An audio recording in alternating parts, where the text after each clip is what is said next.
Vijay Deverakonda back to back సినిమాలు అయితే చేస్తున్నాడు, కానీ హిట్స్ మాత్రం రావట్లేదు. ఎన్నో ఆశలు పెట్టుకున్న ఖుషి ఫ్యామిలీ స్టార్ డిజాస్టర్ కాగా, రీసెంట్గా వచ్చిన కింగ్డమ్ ఫ్లాప్గా నిలిచింది.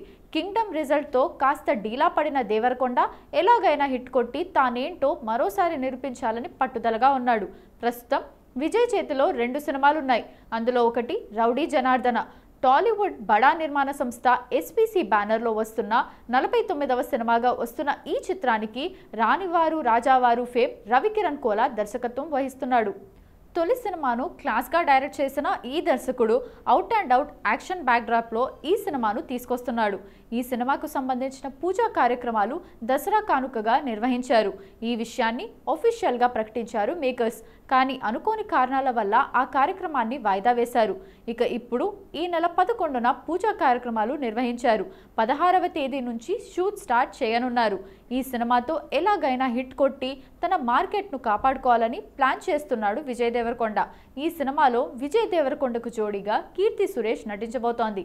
అలాగే విజయ్కు యాంటగోనిస్ట్గా బాలీవుడ్కు చెందిన స్టార్ నటుడి పేరును పరిశీలిస్తున్నారు.